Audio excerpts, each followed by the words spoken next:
J'ai toujours été passionnée de cuisine en fait, depuis toujours, depuis mon plus jeune âge. Et donc c'était en 2010, j'ai eu l'opportunité en fait de pouvoir reprendre un fonds de commerce. Et du coup je me suis lancée dans la restauration mais de manière autodidacte. Donc c'était un gros challenge, un gros défi pour moi. Et à la fois j'y croyais. Et, en fait, comme je dis, il faut toujours croire en ses rêves puisque j'ai pu le réaliser et que ça a bien fonctionné. J'ai tenu le resto pendant 6 ans, 5-6 ans. Après, pour des raisons personnelles, mais d'ordre médical, on va dire, j'ai dû arrêter. Pendant 2 ans, c'était un petit flottement, donc j'étais en train d'écrire, je tenais un petit blog culinaire pour m'occuper l'esprit, parce que j'étais toujours aussi à l'affût de ce qui se passait dans le milieu de la restauration. Et à l'époque du resto, déjà, j'imaginais avoir un food truck sur le marché. 2 fois. Et là, je me suis dit, bah, à la rigueur, tu n'as plus de resto, pourquoi tu ne prendrais pas un food truck? Parce que c'était plus facile pour moi, moins de volume à débiter, donc bon. Et du coup, en 2019, j'ai pris un food truck. Voilà, j'ai acheté un food truck assez rétro, une estafette. Et j'ai travaillé pendant 3 ans en fait à bord de ce food truck. J'ai d'abord commencé par les marchés justement, sur Foix. Et puis ensuite, je suis partie plus dans l'événementiel, au niveau donc tout ce qui était festival de musique, des festivals aussi bien-être, donc avec des stages de yoga, donc faire une cuisine un peu plus végétarienne, healthy comme on dit. Et pas mal de privatisation aussi pour les brunchs, des petits mariages aussi, parce que j'ai toujours fait des choses en fait à la hauteur de mes capacités aussi, hein, donc des petits mariages de 50-60 personnes. Et puis donc entre-temps, il y a quand même eu le confinement. Donc le confinement, ça a été une période intéressante, on va dire, parce que du coup, moi j'ai pu travailler quand même parce que plus personne ne pouvait aller au resto.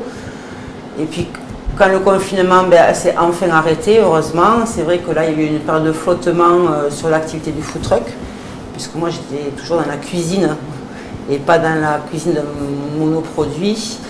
Et cet été, donc, je suis partie faire la saison dans les Landes, à l'océan.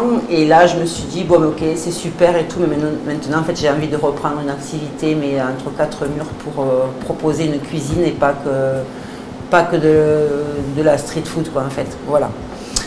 Donc, depuis le 3 janvier, je office dans le nouveau local de la micro-cantine. Donc là, c'était un petit clin d'œil pour le premier resto qui s'appelait La Cantine. Et là, micro-cantine, boutique à manger. Voilà, c'est ça en fait mon petit trip du moment. Voilà. Le principe, c'est d'abord de la vente à emporter. Vente à emporter donc sur la pause méridienne, quoi, en fait, 11h30, 15h. Et offrir quand même aussi la possibilité aux clients de pouvoir se restaurer sur place. Sur le principe, en fait, c'est un comptoir, en fait, donc il y a 6 places uniquement. Donc les places sont entre guillemets chères puisque il y a peu de places. Donc les gens ont pris le réflexe depuis peu, donc ça fait 1 mois que j'ai ouvert, de réserver leur place. Donc ça c'est cool. Et vu que j'étale le service jusqu'à 15h, ça permet de faire aussi une rotation et qu'il y ait des clients qui puissent aussi venir manger un peu plus tard et satisfaire tout le monde. Du coup moi j'ai à la fois le plaisir de travailler à nouveau, de pouvoir aussi être en contact direct avec la clientèle, ce qui me manquait beaucoup quand j'avais le food truck parce que c'était des moments assez fugaces et là, moi, j'avais besoin moi aussi de prendre un peu plus le temps avec mes clients. Donc du coup, je crois que tout le monde est content. On se retrouve tous en fait, puisque les anciens clients de la cantine viennent, c'est du food truck aussi. Et là, j'ai une nouvelle clientèle aussi qui me découvre et du coup, ça fait du bien à tout le monde. Tout est maison, ça c'est toujours mon credo, quoi. En fait, tout est maison. Donc je propose, en fait, il y a 3 propositions en fait.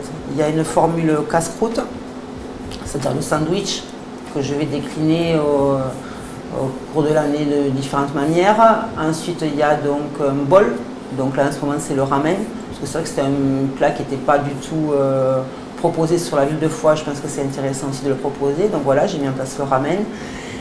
Et l'assiette du marché. Donc là, c'est une assiette d'humeur, en fait, on va dire, en fonction de ce qu'il y a au marché, des producteurs, ce qu'ils me proposent aussi comme légumes.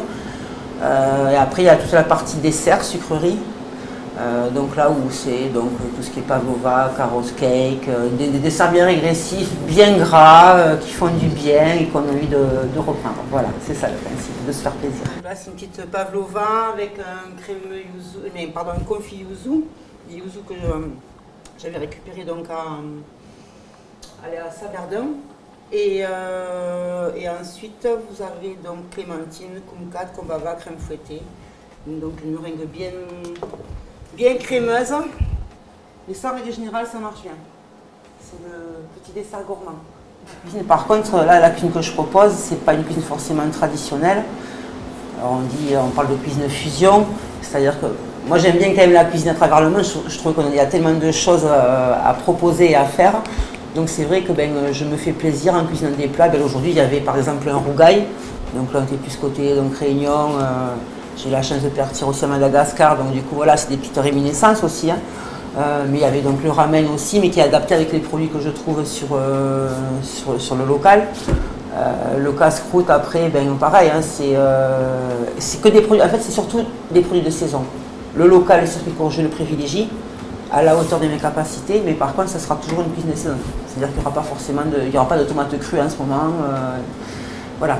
On est en janvier, non, février, ouais, déjà février. Donc voilà, c'est cuisine de saison. Et tant que l'on peut, local aussi. Voilà. Bien sûr, il y aura une petite terrasse cet été, avec par contre toujours un service au comptoir. Le but c'est que ce soit aussi bonne franquette. Et voilà, moi je suis derrière les fourneaux et mes clients viendront se chercher, je les appellerai gentiment et ils viendront chercher leurs petits plats préparés avec amour. Voilà.